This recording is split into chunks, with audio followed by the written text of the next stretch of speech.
सावधान 15 फरवरी 2026 की महाशिवरात्रि पर अगर आपने गलती से भी अपने घर में ये 3 चीजें बनाकर खा ली तो समझ लीजिए कि आपने स्वयं अपने हाथों से अपनी बर्बादी लिख दी है। जी हाँ, शिव पुराण के अनुसार ये 3 ऐसी चीजें हैं जो उस रात भूलकर भी रसोई में नहीं होनी चाहिए, वरना महादेव की कृपा नहीं बल्कि उनका क्रोध बरसेगा।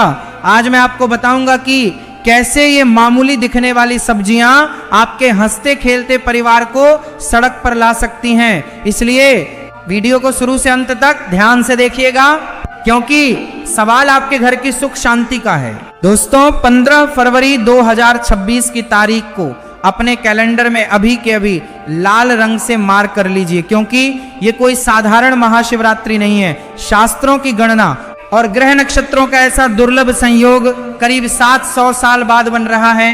लेकिन ठहरिए, अगर आप सोच रहे हैं कि केवल मंदिर जाकर जल चढ़ा देने से सब कुछ ठीक हो जाएगा तो आप बहुत बड़ी गलतफहमी में हैं। शिव पुराण की रुद्र संहिता में स्पष्ट लिखा है कि महाशिवरात्रि के दिन अगर आपके घर की रसोई में ये 3 सब्जियां गलती से भी बन गई या काट भी ली गई तो महादेव का तीसरा नेत्र नहीं खुलता, बल्कि आपके घर का विनाश शुरू हो जाता है। जी हाँ, आपने सही सुना, कंगाली ऐसे दरवाजे खटखटाएगी कि आप समझ भी नहीं पाएंगे कि पैसा आ कहां से रहा है और जा कहां रहा है।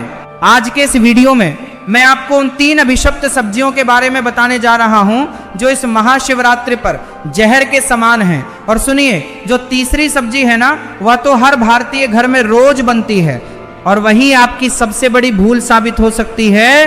तो क्या आप तैयार हैं उस सत्य को जानने के लिए जो आपको और आपके परिवार को आने वाले भारी संकट से बचा सकता है? इस वीडियो को एक पल के लिए भी छोड़ने की गलती मत करना, क्योंकि यहाँ बात सिर्फ व्रत की नहीं है, बात आपके घर की सुख शांति और समृद्धि की है। चलिए सबसे पहले ये समझते हैं कि 15 फरवरी 2026 इतना खास क्यों है। ज्योतिष शास्त्र के अनुसार इस बार महाशिवरात्रि पर मकर राशि में एक ऐसा त्रिग्रही योग बन रहा है जो सीधा भगवान शिव के रौद्र रूप से जुड़ा है।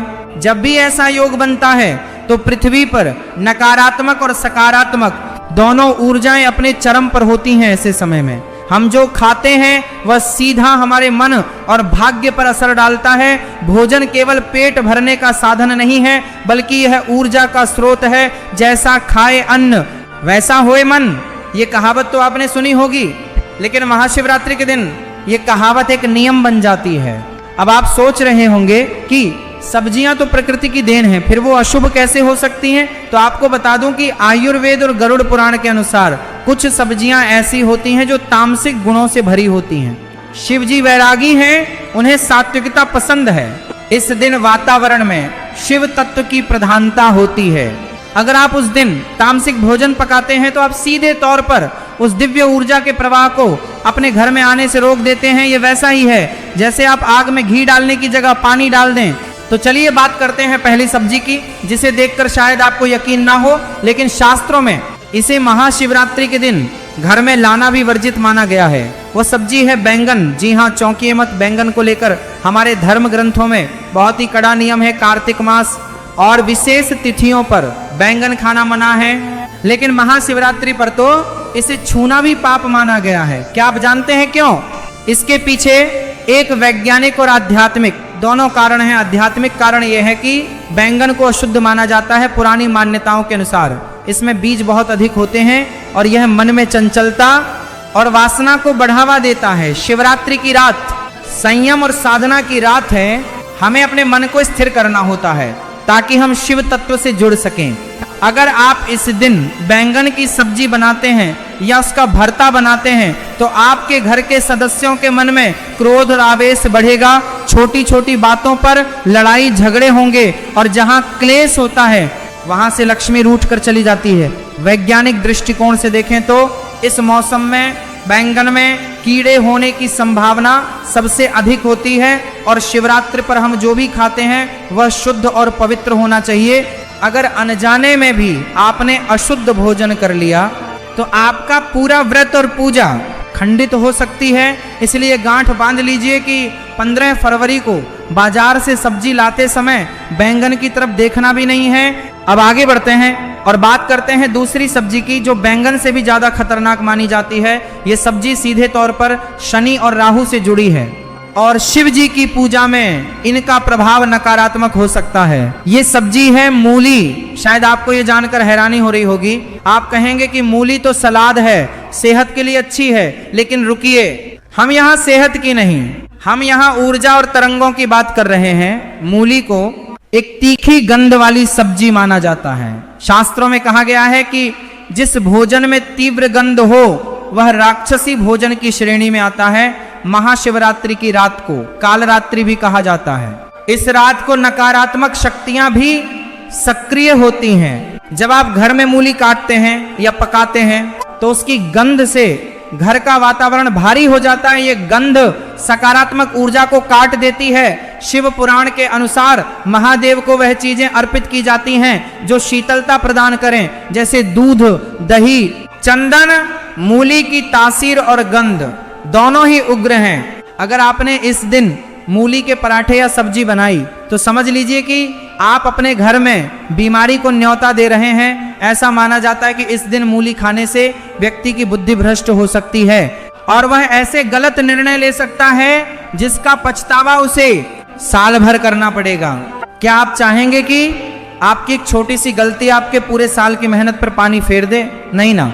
इससे पहले कि मैं आपको तीसरी और सबसे महत्वपूर्ण सब्जी के बारे में बताऊं जो आपके घर में कंगाली ला सकती है, मैं आपको एक बहुत ही जरूरी बात बताना चाहता हूं। बहुत से लोग ये सोचते हैं कि हम तो व्रत नहीं रख रहे हैं, हम तो खा सकते हैं। ये सबसे बड़ी गलतफहमी है। महाशिवरात्रि का प्रभाव पूरी सृष्टि पर होता है, चाहे आप व्रत रखें या ना रखें। अगर आप उस दिन घर में रसोई जला रहे हैं तो नियमों का पालन करना पूरे परिवार के लिए अनिवार्य है। घर का एक सदस्य भी अगर नियम तोड़ता है तो उसका दोष पूरे परिवार को लगता है। अब समय आ गया है उस तीसरी सब्जी के बारे में जानने का जिसके बिना शायद आपका खाना अधूरा लगता है। लेकिन महाशिवरात्रि के दिन ये सब्जी नहीं बल्कि साक्षात दरिद्रता है और वह प्याज और लहसुन। आप कहेंगे कि ये तो हमें पता है, लेकिन रुकिए, इसमें एक गहरा रहस्य है जो आपको नहीं पता। लोग अक्सर सोचते हैं कि सिर्फ व्रत वाले को प्याज लहसुन नहीं खाना चाहिए, लेकिन शास्त्रों में लिखा है कि शिवरात्रि के दिन इन चीजों का घर में होना भी अशुभ है। प्याज और लहसुन की उत्पत्ति की कथा समुद्र मंथन से जुड़ी है। जब राहु का सिर काटा गया था तो उसके रक्त की बूंदें धरती पर गिरी थीं, जिनसे प्याज और लहसुन की उत्पत्ति हुई। इसलिए इनमें रोग तो ठीक करने के गुण हैं, लेकिन इनका स्वभाव राक्षसी है।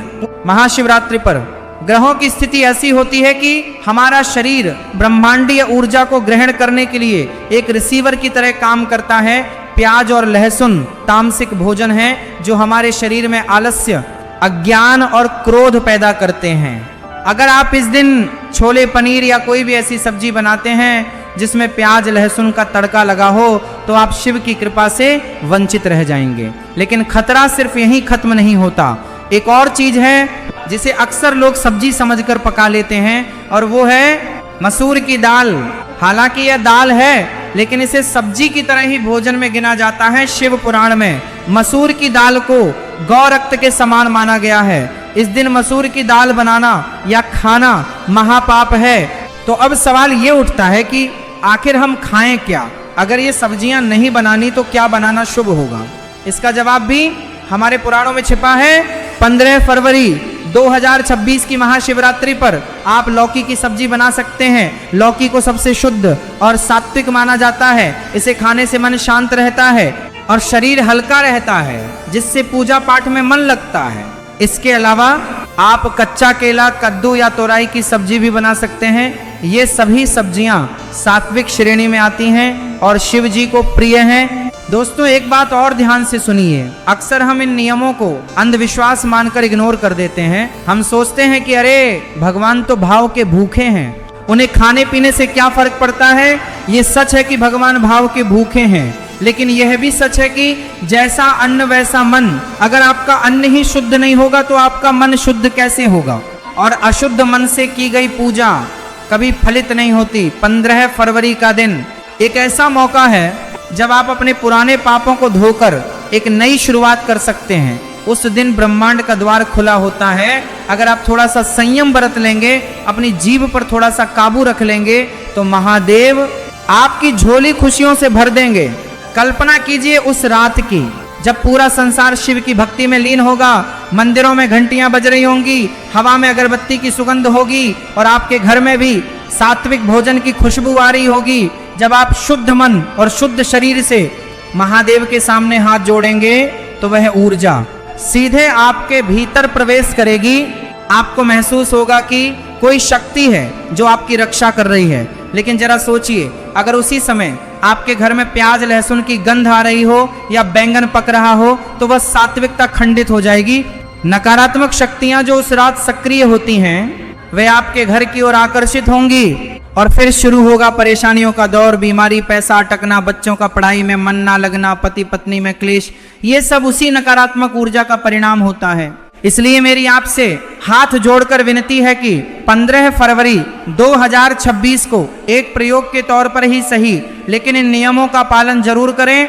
अपने घर की महिलाओं को, माताओं को, बहनों को पहले ही बता दें कि इस दिन बाजार से बैंगन, मूली, प्याज, लहसुन और मसूर की दाल बिल्कुल ना खरीदें, बल्कि एक दिन पहले ही रसोई की सफाई कर लें। गंगा जल छिड़क कर रसोई को पवित्र करें, क्योंकि रसोई घर का मुख्य केंद्र होता है। अगर रसोई शुद्ध है तो पूरा घर शुद्ध है। इस वीडियो को बनाने का मेरा उद्देश्य आपको डराना नहीं है, बल्कि आपको जागरूक करना है। हमारे ऋषि मुनियों ने जो नियम बनाए हैं उनके पीछे गहरा विज्ञान है। वे जानते थे कि ग्रहों की चाल का हमारे शरीर और मन पर क्या असर होता है। वे जानते थे कि किस दिन कौन सा भोजन हमारे लिए विष बन सकता है और कौन सा अमृत। आज का आधुनिक विज्ञान भी अब इन बातों को मानने लगा है कि भोजन का हमारे अवचेतन मन पर गहरा प्रभाव पड़ता है। तो क्या आप वादा करते हैं कि इस महाशिवरात्रि आप इन 3 सब्जियों को अपने घर में नहीं घुसने देंगे? कमेंट में हर हर महादेव लिखकर अपनी हाजिरी जरूर लगाएं। और हाँ, एक और गुप्त बात जो बहुत कम लोग जानते हैं, महाशिवरात्रि के दिन नमक का प्रयोग भी कम से कम करना चाहिए। अगर हो सके तो सेंधा नमक का ही प्रयोग करें, साधारण नमक का त्याग करें। इससे आपके शरीर में जल का संतुलन बना रहेगा और आप साधना में अधिक समय तक बैठ पाएंगे। याद रखिए, 15 फरवरी 2026 का दिन आपकी किस्मत बदल सकता है। बस जरूरत है तो थोड़ी सी सावधानी और श्रद्धा की। शिव जी बहुत भोले हैं, वह एक लोटा जल से भी प्रसन्न हो जाते हैं, लेकिन वह रुद्र भी हैं। अगर हम जानबूझकर नियमों का उल्लंघन करते हैं तो हमें उनके क्रोध का भी सामना करना पड़ सकता है। कंगाली और दरिद्रता को न्योता मत दीजिए, अपने घर को मंदिर बनाइए, सात्विक भोजन पकाइए और फिर देखिए कि कैसे महादेव की कृपा आपके पूरे परिवार पर बरसती है। जाते जाते एक बार फिर दोहरा दूं, बैंगन नहीं, मूली नहीं, प्याज लहसुन नहीं, इन 3 दुश्मनों को उस दिन अपनी थाली से दूर रखें। और अगर बस इतना ही कहूंगा कि विश्वास ही फलदायक होता है। अगर आप विश्वास के साथ इस नियम का पालन करेंगे तो आपको परिणाम जरूर दिखेगा, और अगर मन में शंका रखकर करेंगे तो अमृत भी विष बन जाएगा। महादेव आप सभी की रक्षा करें, आपके घर के भंडार हमेशा भरे रहें। आप सभी को महाशिवरात्रि की अग्रिम शुभकामनाएं। इस जानकारी को अपने तक सीमित मत रखिएगा, अपने दोस्तों, रिश्तेदारों और परिवार के व्हाट्सएप ग्रुप में इसे अभी शेयर कर दीजिए। क्या पता आपके एक शेयर से किसी के घर में अनजाने में होने वाला पाप रुक जाए और उसका पुण्य आपको ही मिलेगा, क्योंकि अच्छी बात फैलाना भी एक तरह की शिव सेवा ही है।